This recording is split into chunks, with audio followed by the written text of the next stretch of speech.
Palavra da Verdade, com Hernandes Dias Lopes. Abra sua Bíblia comigo, por gentileza. Na carta de Paulo aos Filipenses, capítulo 4. Apenas o verso 4. Filipenses 4, 4. Esse texto diz assim: alegrai-vos sempre no Senhor. Outra vez digo, alegrai-vos. A igreja comigo, vamos juntos? Alegrai-vos sempre no Senhor. Outra vez digo, alegrai-vos. Amém. Bom, eu gostaria de iniciar minha fala fazendo um pedido a vocês. Pedindo licença a vocês, para lhes fazer uma pergunta de cunho pessoal. Toda pergunta pessoal é constrangedora. Toda pergunta pessoal, ela acaba invadindo a nossa privacidade e quase que nos põe contra a parede. E de fato nós não gostamos que ninguém invada a nossa privacidade sem pedir licença. Mas quero fazer essa pergunta a você, como se nós estivéssemos numa conversa bem particular. E a pergunta é esta: você é uma pessoa feliz? Você é uma pessoa feliz? Esta pergunta não é tão simples. E ela não é tão óbvia como parece. Eu explico. Em 1991, nós estávamos visitando a missão Quacisabanto, na África do Sul, onde aconteceu um grande avivamento, e uma pessoa que nos acompanhava perguntou à esposa de um missionário daquela missão. A pergunta foi esta: você é submissa ao seu marido? A mulher deu uma resposta inteligentíssima. Ela respondeu assim: eu posso lhe garantir que o meu marido me ama, mas se eu sou submissa a ele ou não, essa pergunta não tem que ser feita a mim, tem que ser feita a ele. E eu gostei da resposta. Então vou mudar minha pergunta. Seu marido pode garantir que você é uma mulher feliz? Sua esposa pode garantir que você é um homem feliz? Lá em Provérbios 31, diz que os filhos da mulher virtuosa se levantavam e diziam assim: mamãe é uma mulher ditosa, mamãe é uma mulher feliz. Seus filhos podem dizer isso a seu respeito? Seus pais? Seus irmãos? Seus amigos? Os membros da sua igreja? Bom, é provável que a essas alturas você já esteja criando alguns mecanismos de defesa aí no seu coração, dizendo assim: o senhor está me fazendo essas perguntas porque o senhor não conhece a minha vida, o senhor não conhece a minha história. Se eu contar a minha história, até pedra chora. Talvez você argumente: mas dá para ser feliz? Num ano de pandemia, tanta luta, tanta dor, tanto sofrimento, tanto luto, tanta lágrima. Quando eu penso nisso, vem à minha mente que Paulo escreveu esse texto não hospedado num hotel 5 estrelas em Roma, mas escreveu esse texto de uma prisão, algemado, acusado pelos seus irmãos, os judeus. E ele diz: alegrai-vos sempre no Senhor. Outra vez digo, alegrai-vos. E ele nos ensina aqui 3 lições muito importantes. Primeira, a alegria não é uma opção, um pedido, uma sugestão. A alegria é uma ordem. A alegria aqui não é substantivo, é verbo, e verbo no imperativo. Em outras palavras, você e eu não temos o direito de sermos uma pessoa triste, porque ser uma pessoa triste é um pecado de desobediência. Há uma ordem expressa de Deus. O evangelho que nos alcançou é boa nova de grande alegria. O reino de Deus que está dentro de nós é alegria no Espírito Santo. O fruto do Espírito é alegria. A ordem de Deus é alegrai-vos. E a alegria do Senhor é a nossa força. Mas Paulo diz assim: alegrai-vos sempre. Então me permita uma pergunta. Você tem problema na sua vida? Ou só eu que tenho na minha? De vez em quando alguém fica doente na sua casa também? Ou só na minha que fica? De vez em quando, ou de vez em sempre, a grana fica curta por lá também? Quando Paulo diz alegrai-vos sempre, o que ele está querendo dizer?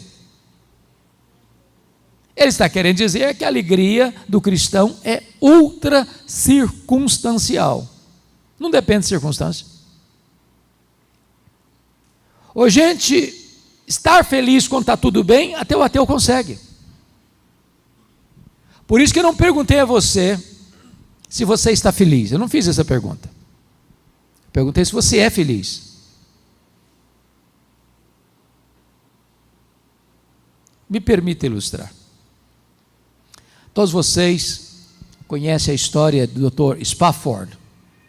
Era um advogado que morava na cidade de Chicago, um homem muito rico, e que foi convertido a Cristo pelo ministério de Dwight Lyman Moody. Também é conhecido de todos que, no período em que Moody ainda vivia e pregava por Chicago, aconteceu um grande incêndio na cidade. E Dr. Spafford perdeu boa parte da sua fortuna por causa daquele acidente, daquele incêndio em Chicago. Depois ele enfrenta um golpe dolorosíssimo. Seu filho morreu. Ele tinha 4 filhas e um filho. O menino morre. Para aliviar a dor do luto, ele resolve viajar com a família, com a esposa, com as 4 filhas, dos Estados Unidos para a Europa. E na véspera da viagem, surge um imprevisto e ele não consegue viajar.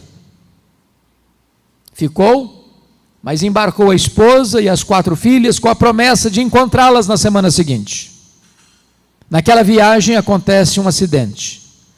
Aquele navio naufraga. E a esposa manda um telegrama para ele: salva, porém só. As 4 filhas morreram naquele acidente. Golpeado pela dor, ele vai ao encontro da esposa e pede ao comandante do navio para mostrar para ele o local do acidente, onde as suas filhas foram engolidas pela morte, nas entranhas do mar.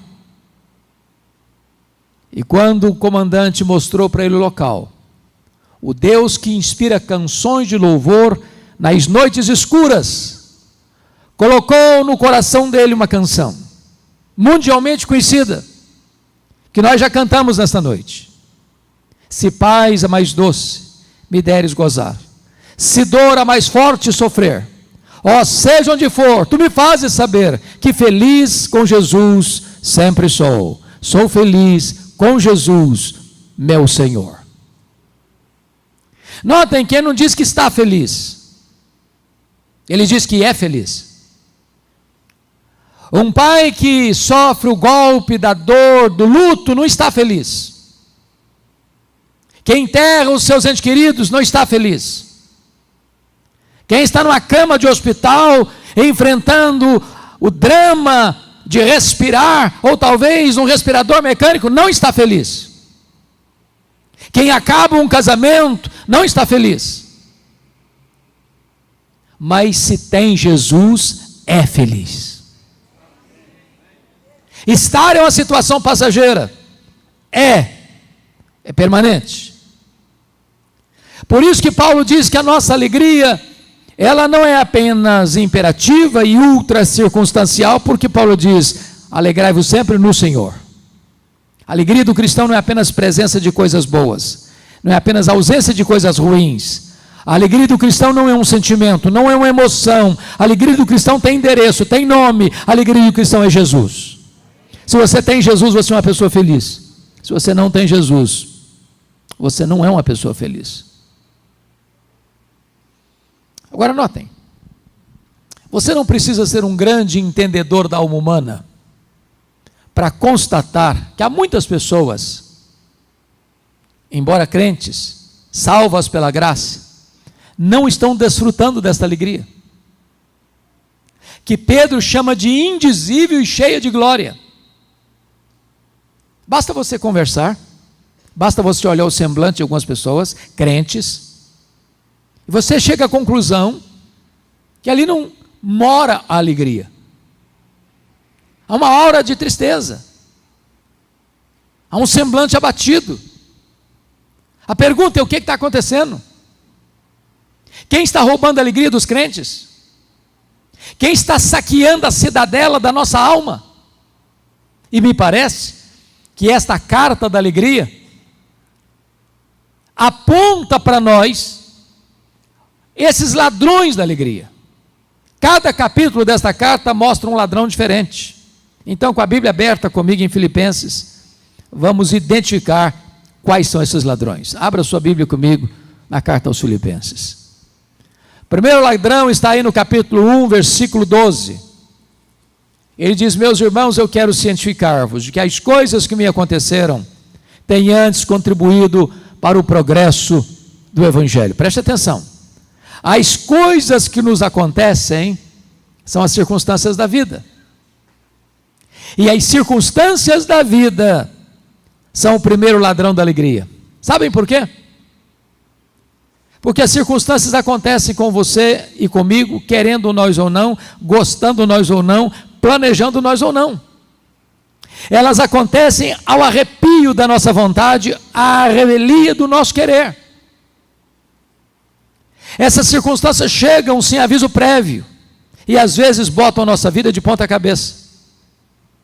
É um acidente trágico, é uma doença crônica, é um divórcio amargo, é um luto doloroso, é um prejuízo financeiro radical, é uma circunstância que você nunca imaginou passar na vida, mas está passando. Circunstâncias.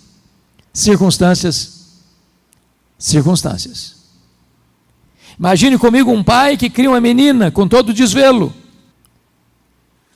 agressivo, agressor, que vai maltratar sua filha, que vai fazer da vida dela um pesadelo, que vai feri-la emocional, psicológica e fisicamente. Imagine um pai ou uma mãe criando um menino com todo amor, e daqui a pouco ele se torna um adolescente rebelde, que vai andar com companhias erradas, frequentar lugares errados, se envolver com coisas erradas. Imagine você indo ao médico para um exame de rotina e descobrindo logo que está com a doença grave, talvez incurável, na perspectiva da medicina. Imagine um casamento de 20 anos, de repente Quando Paulo diz assim: meus irmãos, eu quero que vocês saibam que as coisas que me aconteceram têm as contribuído para o progresso do Evangelho, eu preciso perguntar para Paulo: o que você está falando, Paulo? Que coisas são essas? Que circunstâncias são essas?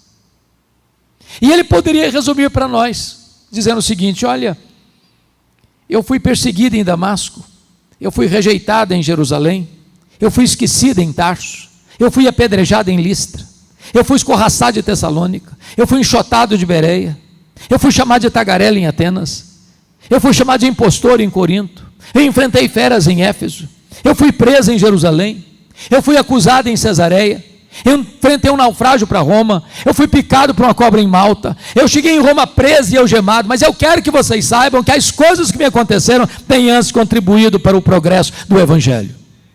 Esse homem não crê em acaso, esse homem não crê em sorte, esse homem não crê em determinismo cego, esse homem não crê em misticismo, esse homem não crê em olho gordo, esse homem sabe que a mão de Deus dirige o seu destino. Se nós não olharmos, irmãos, as circunstâncias da vida pela ótica da soberania de Deus, as circunstâncias podem roubar nossa alegria. Porque Paulo estava preso em Roma. Ele diz em Filipenses 1, que 3 coisas aconteceram. Primeiro, a igreja foi mais encorajada a pregar. Quando viram Paulo preso, trabalhando mais do que eles que estavam livres, eles se mexeram. Porque Paulo estava preso, diz ele, toda a guarda pretoriana tomou conhecimento das suas cadeias em Cristo. A pergunta é: o que era a guarda pretoriana? Era a guarda de elite do imperador. Eram 16 mil soldados da mais alta patente, gente que trafegava pelos corredores do palácio, que tinha influência política no império. Se Paulo estivesse solto, ele jamais teria alcançado aquela elite de Roma. A providência era carrancuda, mas a face de Deus era sorridente. Paulo ficou 2 anos preso ali, sob a égide do imperador Nero, e portanto devia ter um soldado algemado com ele todo dia, 3 turnos por dia, em rodízio durante 2 anos. O que Paulo fez com eles? Evangelho neles, o cara não podia nem sair porque estava algemado com ele.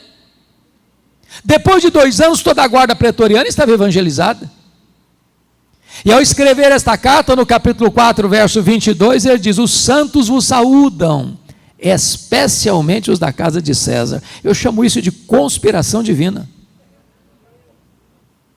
Porque Paulo estava preso, ele não podia visitar as igrejas, como era seu costume e desejo. O que é que ele faz? Começa a escrever cartas. As cartas da primeira prisão: Efésios, Filipenses, Colossenses, Filemon. Se Paulo estivesse solto, talvez nós não teríamos essas joias na nossa Bíblia. Então entenda uma coisa: às vezes parece que a nossa vida está de ponta cabeça, os nossos planos foram frustrados, mas os planos de Deus não podem ser frustrados. Então nestas horas, quem sabe Deus esteja escrevendo o capítulo mais importante da sua história. Olhe para as circunstâncias na perspectiva da soberania de Deus, para que as circunstâncias não roubem a sua alegria. Vamos ao segundo ladrão da alegria, por favor, confira comigo capítulo 2, versos 3 a 5.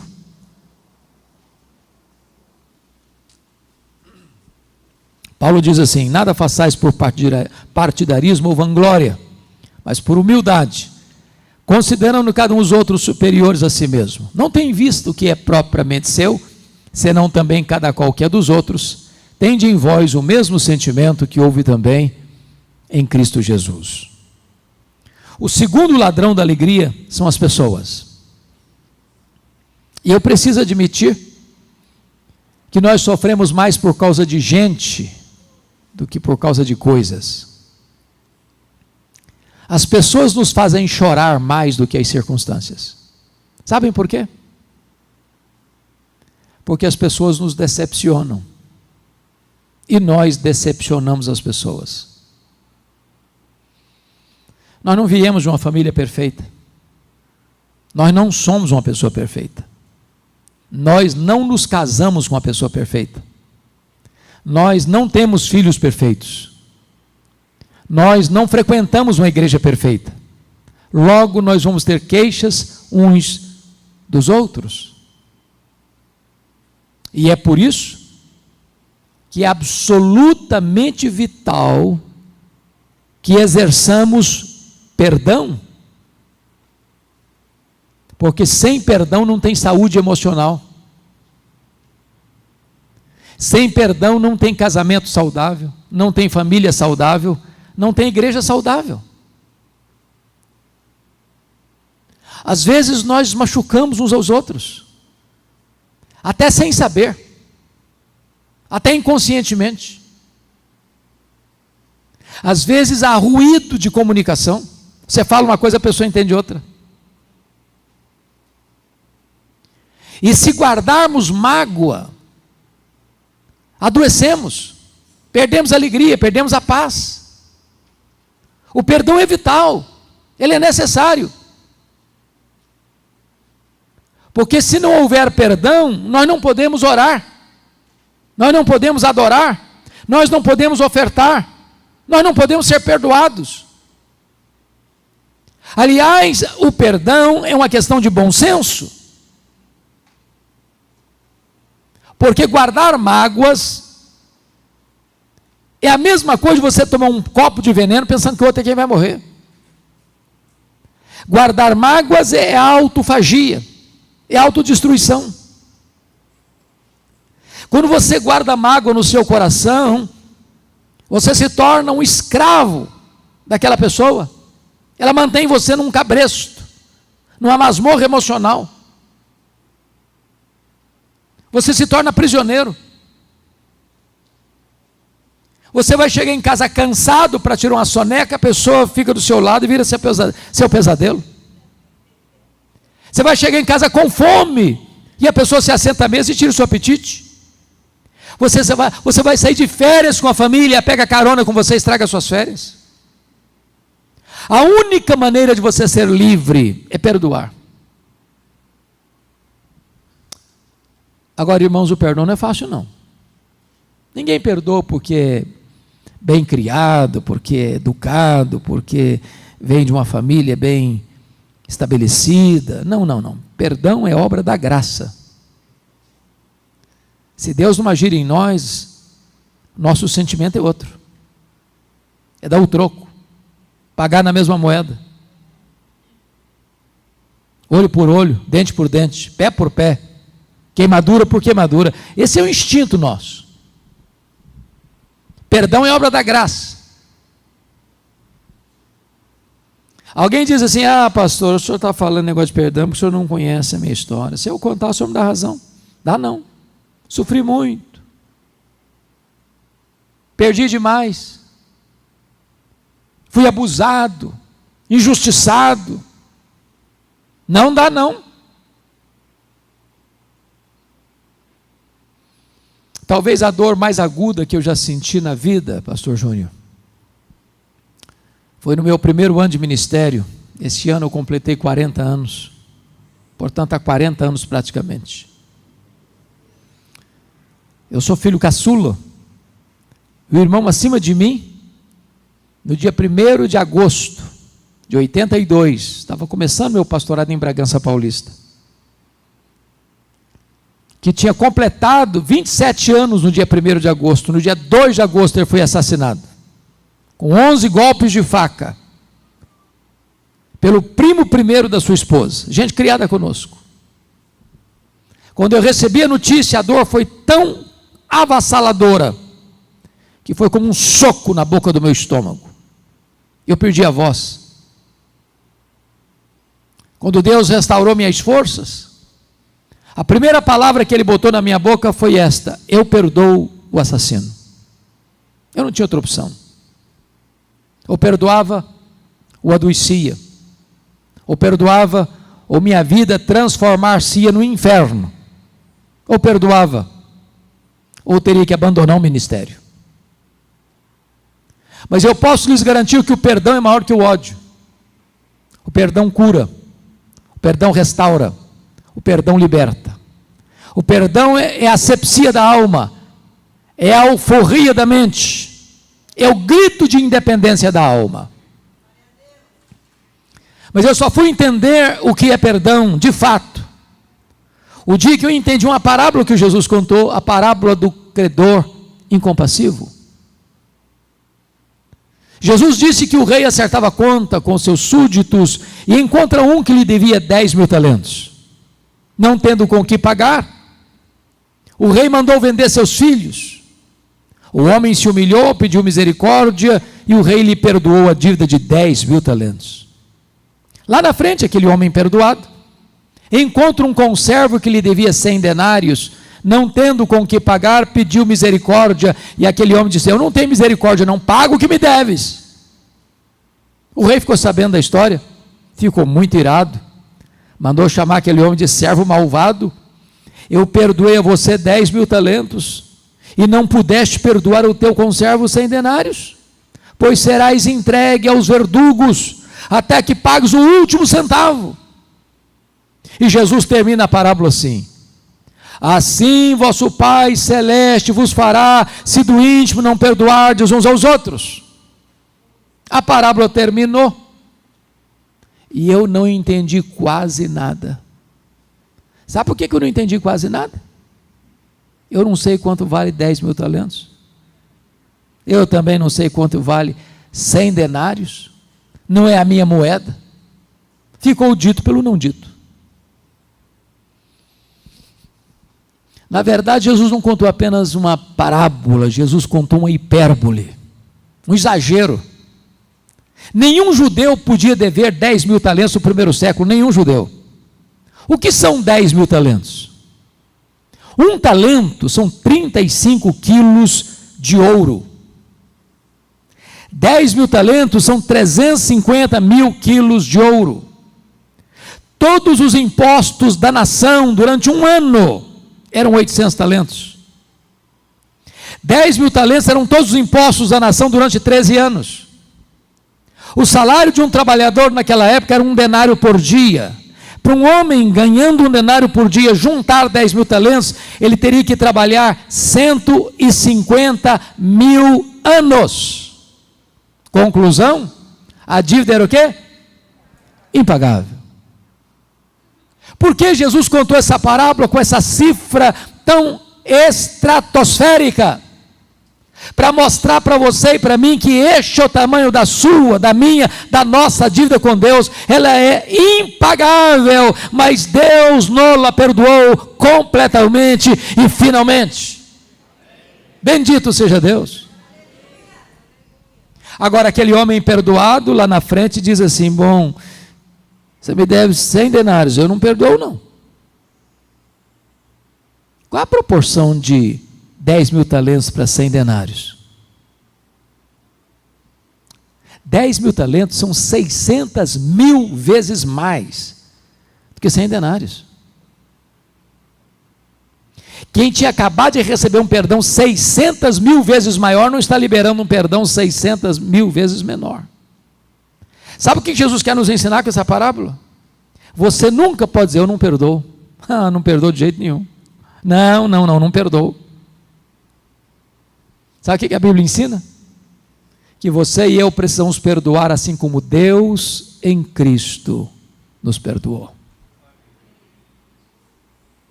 E a Bíblia diz mais, que Deus perdoa os nossos pecados e deles não mais se lembra.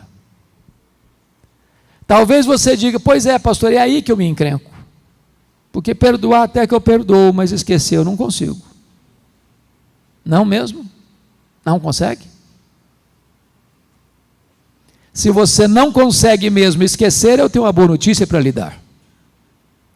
Isso significa que você não tem amnésia. Porque quando a Bíblia diz que Deus perdoa e esquece, a Bíblia não está dizendo que Deus tem amnésia. Deus não tem amnésia. Deus não tem perda de memória. Deus é onisciente. Então o que a Bíblia quer dizer que Deus perdoa e esquece? A Bíblia quer dizer que Deus nunca mais cobra de você uma dívida que já perdoou você.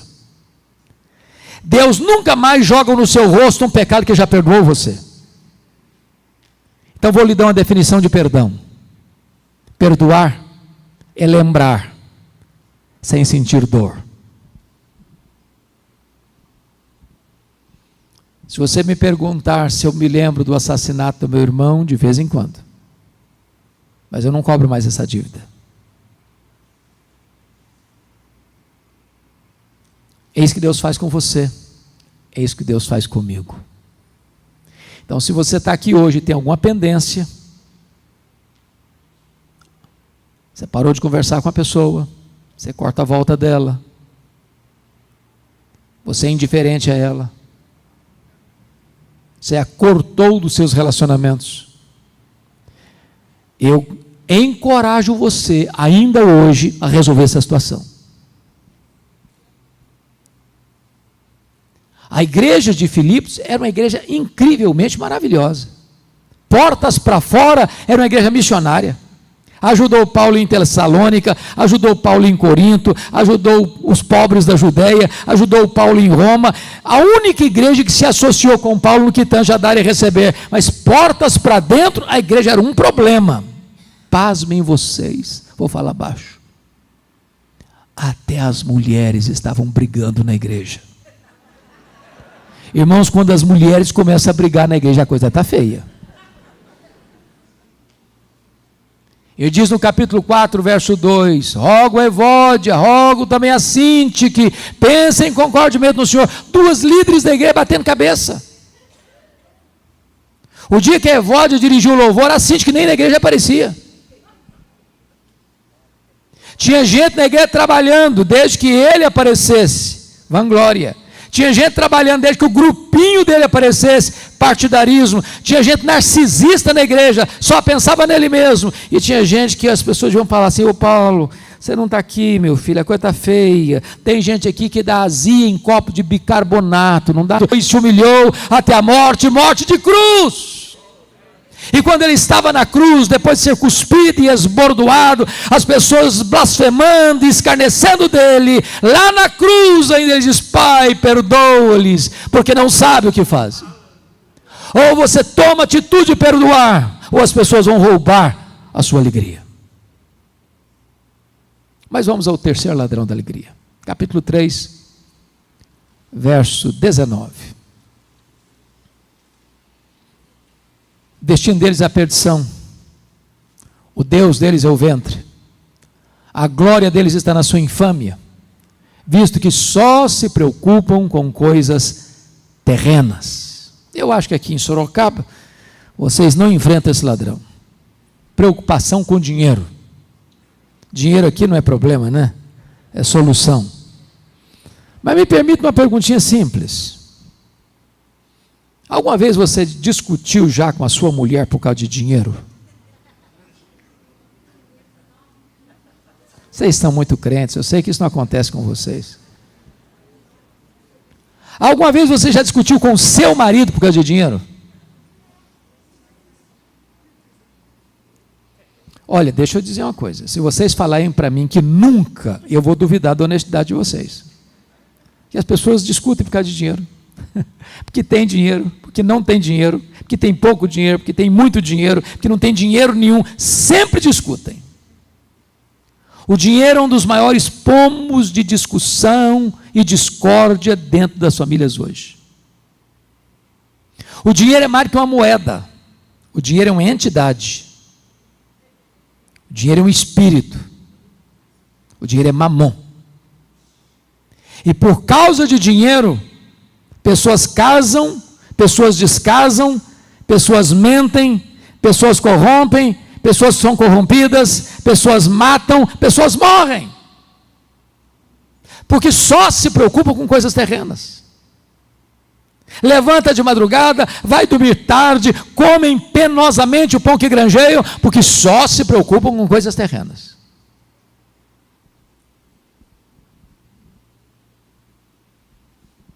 Nós vivemos uma geração materialista, narcisista e consumista.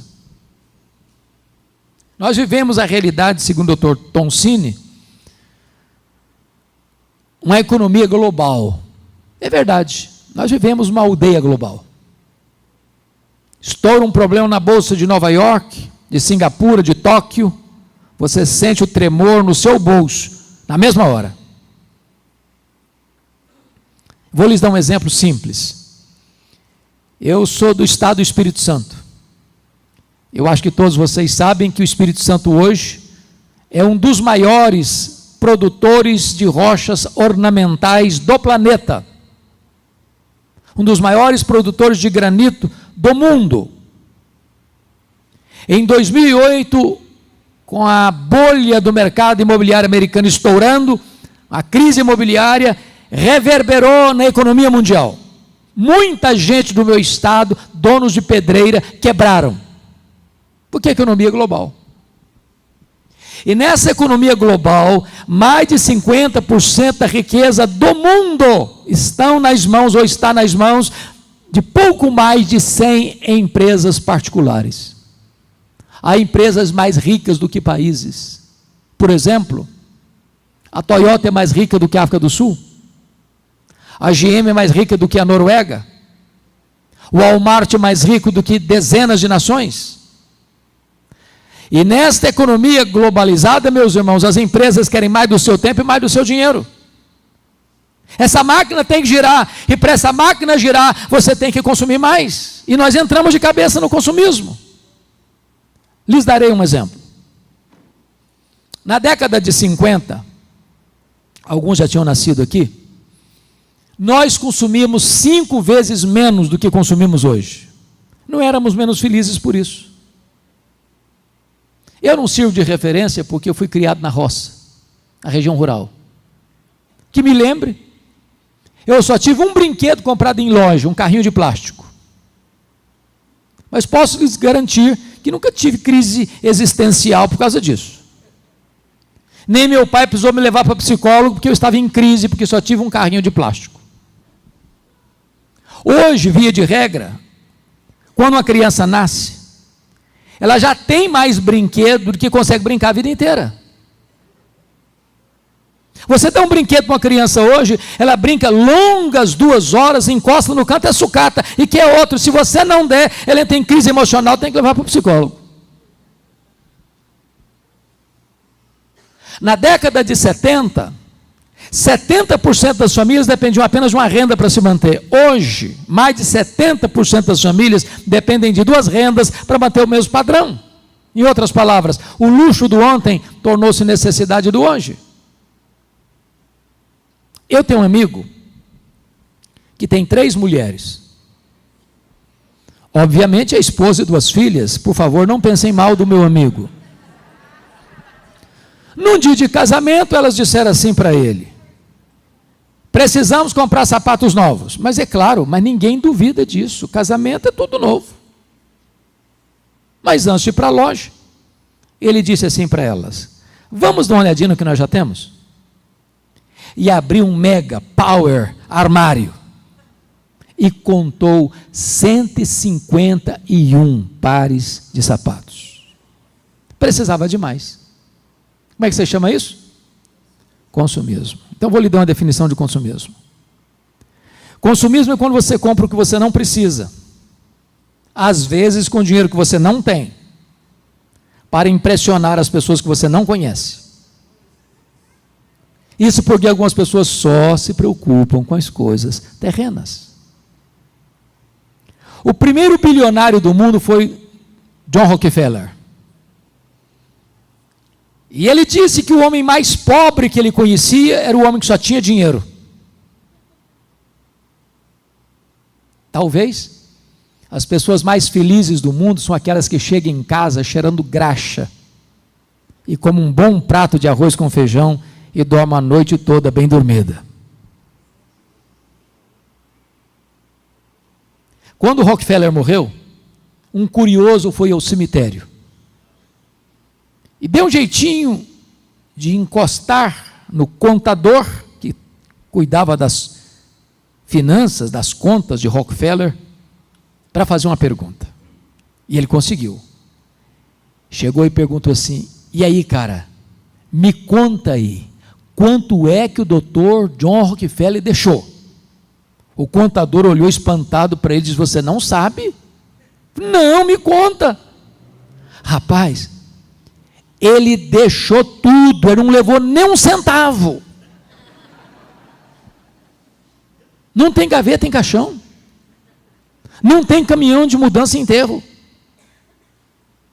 A Bíblia diz que nós não trouxemos nada, nós não vamos levar nada.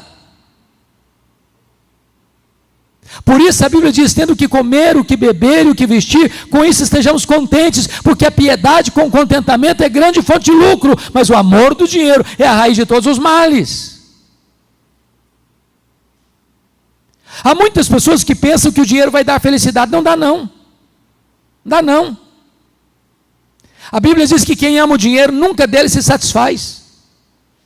Salomão foi o homem mais rico da sua geração, e ele disse que ele fez tanta coisa, e ganhou tantas riquezas, e acumulou tanto ouro e tanta prata, e depois que ele acumulou, e acumulou, e acumulou, e acumulou, para ser o homem mais rico da sua geração, ele olhou para o dinheiro e disse: vaidade, bolha de sabão, vácuo.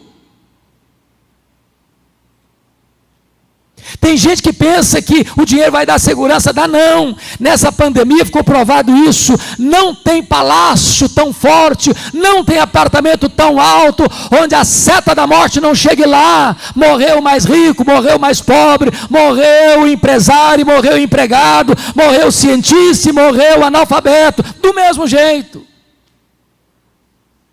Talvez uma das maiores lições nesse período foi que um dos mais ricos banqueiros do mundo morreu de Covid, e a filha disse assim: o que é mais triste e trágico é que meu pai, sendo dono de um império econômico, morreu por aquilo que é de graça, o ar nos seus pulmões. Agora note, eu não estou falando contra a riqueza, não. A riqueza é uma bênção. Se você tem muito dinheiro e não sabe o que fazer com ele, eu tenho o endereço certo, pode mandar lá para casa, não tem problema nenhum. Dinheiro é uma bênção. O problema não é ter dinheiro, o problema é o dinheiro nos ter. O problema não é possuir dinheiro, o problema é o dinheiro nos possuir. O problema não é ter dinheiro como servo, é ter dinheiro como patrão. O problema não é a riqueza, é amar o dinheiro. Eu posso lhe dizer que o dinheiro não pode fazer você feliz. A única pessoa que pode fazer você feliz é Jesus, é Jesus, é Jesus. Mas vamos ao quarto e último ladrão da alegria, capítulo 4, versos 6 e 7. Confira aí. Não andeis ansiosos de coisa alguma. Em tudo, porém, sejam conhecidas diante de Deus as vossas petições, pela oração e pela súplica, com ações de graças. E a paz de Deus, que excede todo entendimento, guardará o vosso coração e a vossa mente em Cristo Jesus. O quarto ladrão da alegria é a ansiedade. E me permita uma perguntinha de novo. Você conhece alguma pessoa ansiosa? Conhece? Já viu alguma pessoa ansiosa hoje? Tem certeza? Vocês se olharam no espelho antes de vir para cá? Você é daquele tipo de gente que fica roendo as unhas? O problema está vindo lá no Japão, você pensa que já está batendo na porta da sua casa? Ô, gente, a ansiedade é o mal deste século. Atinge pessoas de todas as faixas etárias, de todos os estratos sociais e de todos os credos religiosos. Pasmem vocês, até as crianças estão ansiosas hoje. Também puderas. Hollywood fez uma pesquisa e descobriu que as crianças estão ansiosas porque elas gostam de filmes, de brinquedos e de jogos de ação. Se um dia você tiver coragem de assistir tudo que passa de programa infantil na televisão, eu lhes garanto que vocês não terão coragem de dormir com a luz apagada. Eu gosto muito de brincar com as crianças. Um dia eu chego na igreja, tinha uma criança brincando, lá no pátio, eu cheguei bem de mansinho e falei assim: que vidona, hein, filha? E ela voltou-se brava para mim e disse: o senhor é que pensa. Eu falei: coitadinha, estava estressada. Há poucos dias, pregando em São Paulo, no intervalo de uma palestra para outra, fui tomar um cafezinho e tinha uma menina de uns 10 anos assim, riscando as coisas no papel. E eu falei: e aí, filho, como é que está a vida? Ela falou: estou estressada. Eu falei: como? Eu estou estressada. Eu falei: mas o que é isso? Sabe o que significa a palavra ansiedade no grego? A palavra significa estrangulamento. Apertar o pescoço, tirar o oxigênio. Tem muita gente assim. E Jesus foi categórico em dizer que a ansiedade é inútil. Porque por mais ansioso que você fique, você não consegue acrescentar 45 centímetros, um côvado, na extensão da sua vida. Aliás, ela é prejudicial. Por que prejudicial? Porque a ansiedade é preocupação. É quando você começa a sofrer por um assunto que talvez aconteça. Mas 70% dos assuntos que nos deixam ansiosos hoje nunca vão acontecer. E se acontecer, você sofreu antes, não tem força para enfrentar o problema quando ele chegar. Quando eu era seminarista aqui em Campinas. Um dia eu levantei de madrugada para beber água, o bebedor ficava no corredor. Quando eu estou passando, a porta do quarto de um colega aberta. E eu olhei, ele estava chorando, mas chorando mesmo, a cântaros, convulsivamente, soluçando. E eu entrei e disse: o que aconteceu? Morreu alguém na sua família? Tem alguém no hospital? Eu disse: não, eu estou com medo da minha mãe morrer. Eu falei: qual o problema dela? Não, ela não está doente, não. Eu estou com medo dela morrer um dia. Eu falei: rapaz, deixa sua mãe viver, homem. Tem 40 anos e essa mulher está viva até hoje. Ansiedade. Pior do que isso, foi um dia, pastor Júnior, eu estava no gabinete pastoral, entra uma mulher com uma criança de 3 anos no colo, chorando. A criança não, a mãe chorando. O que foi, mãe? O que está acontecendo? Eu falei: estou com medo da minha filha crescer e não casar. Eu falei: mas nem cresceu ainda. Ansiedade. Como é que resolve isso? Paulo dá a receita. Não andeis ansiosos de coisa alguma. O que é coisa alguma, gente? É coisa alguma, não precisa botar legenda não, está claro. E aí Paulo vai dar o remédio. Em tudo, porém, sejam conhecidas diante de Deus as vossas petições, pela oração, pela súplica, com ações de graças. Agora vamos entender o que Paulo está falando. A palavra orações aí, na língua grega, traz a mesma ideia de adoração. Então Paulo está falando de 3 coisas para resolver a ansiedade: a adoração, petição e súplica são sinônimas, e ações de graças. Então me permita uma pergunta: você sabe qual a diferença entre adorar a Deus e dar graças a Deus?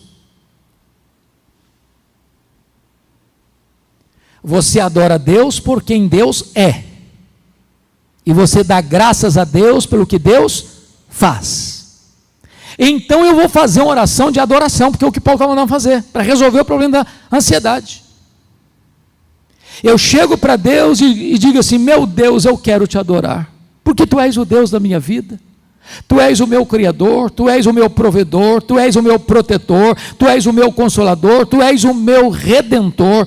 Eu quero te adorar porque Tu és o único Deus vivo e verdadeiro, o Deus Pai, o Deus Filho, o Deus Espírito Santo, o Deus autoexistente, o Deus infinito, o Deus imenso, o Deus eterno, o Deus onipotente, o Deus onipresente, o Deus onisciente, o Deus transcendente, o Deus soberano. Eu quero te adorar porque Tu és o Deus bom, verdadeiro, fiel, misericordioso, justo.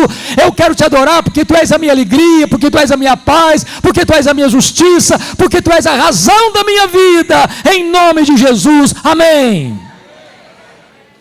Aí eu termino essa oração e digo assim para Deus: oh meu Deus, mas eu estou tão ansioso, Senhor. Aí não combina mais.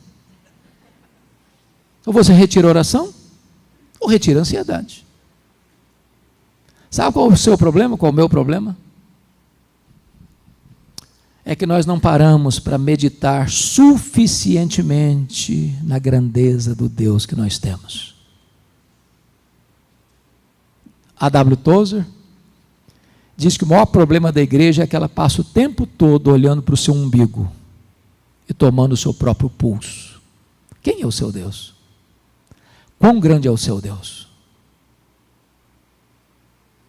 O profeta Isaías diz que o seu Deus é o que mede as águas na concha da sua mão, que pesa o pó das montanhas em balança de precisão, que mede os céus a palmos, que espalha as estrelas do firmamento, e por ser forte em força e grande em poder, quando as chama pelo nome, nem uma só delas vem a faltar.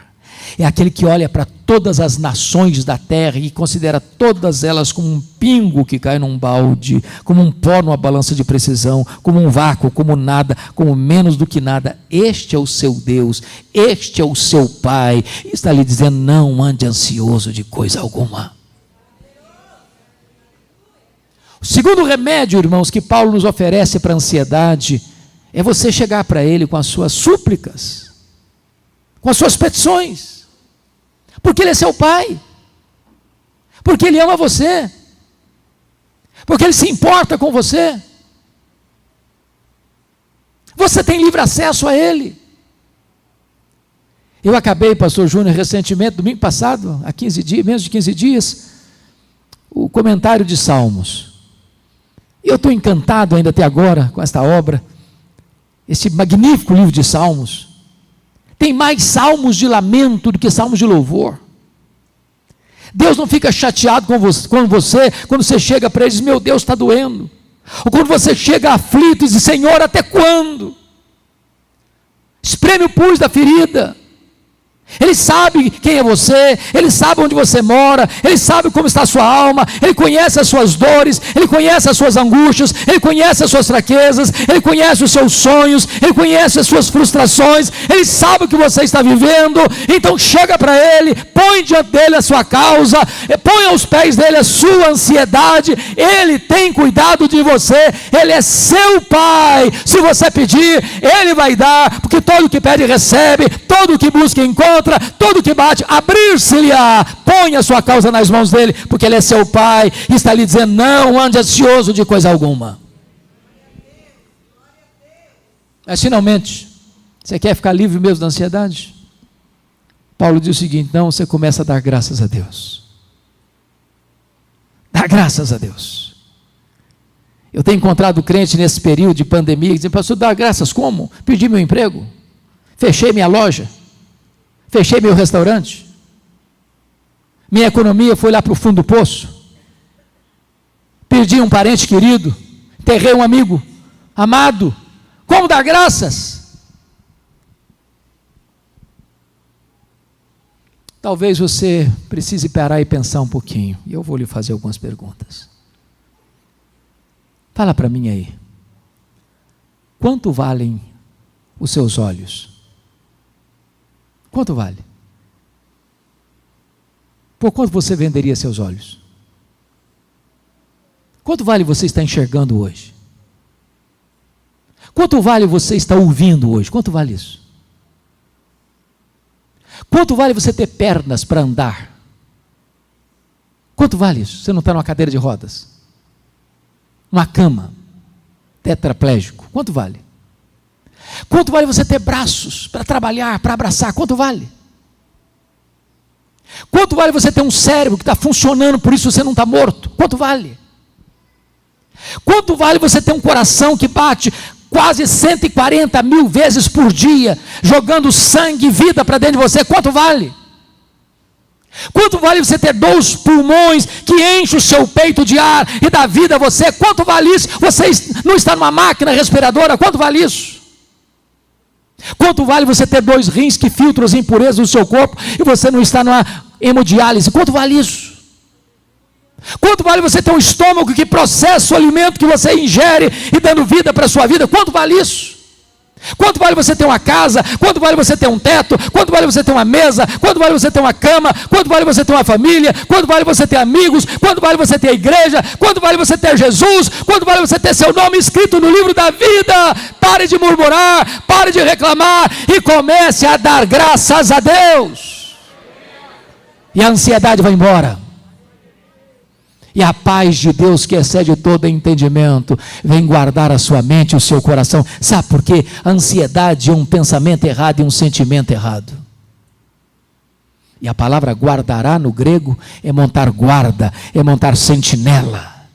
Deus arma uma soldadesca ao redor da sua cabeça e do seu coração. Quando a ansiedade quiser entrar, ela não vai conseguir entrar, porque tem uma proteção divina. É por isso que Paulo podia dizer de dentro de uma prisão: alegrai-vos sempre no Senhor. Outra vez digo, alegrai-vos. Um dia eu escutei a seguinte frase numa igreja. Eu era adolescente. E a frase era esta: o projeto de Deus na sua vida é fazer você santo e não fazer você feliz. Aquilo desceu ao quadrado.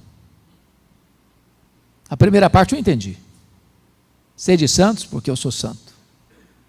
A segunda eu não entendi. E eu fui pesquisar. Sabe o que eu descobri? Talvez quem melhor entendeu isso foram os nossos irmãos puritanos do século XVII. Quando eles fizeram a seguinte pergunta: qual é o fim principal do homem? E eles responderam: o fim principal do homem é glorificar a Deus e gozá-lo para sempre. Aí eu tenho que concordar com o pastor batista, John Piper, quando ele diz que o problema nosso não é a busca do prazer, não é a busca da felicidade, nem mesmo é o hedonismo. O nosso problema é contentar-nos com a felicidade pequena demais, limitada demais, terrena demais, quando Deus nos criou e nos salvou para a maior de todas as felicidades, a felicidade de conhecê-lo, de amá-lo, de fruí-lo, de glorificá-lo, de desfrutar da presença dEle agora e para todo sempre. Então eu quero dizer para você nesta noite, que Deus quer que você seja muito feliz, abundantemente feliz, superlativamente feliz, eternamente feliz. Alegrai-vos sempre no Senhor. Outra vez digo, alegrai-vos. Mas eu termino pedindo licença a vocês para lhes fazer uma pergunta. Na verdade, uma pergunta pessoal. Eu sei que vocês não gostam de perguntas pessoais. Aliás, nós não gostamos de perguntas pessoais, porque toda pergunta pessoal invade a nossa privacidade e nos põe contra a parede. E nós não gostamos que ninguém invada a nossa vida sem pedir licença. Mas eu vou lhe fazer esta pergunta como se nós já tivéssemos uma conversa bem particular. E a pergunta é esta: você é uma pessoa feliz? Que Deus nos ajude a dar essa resposta. Amém.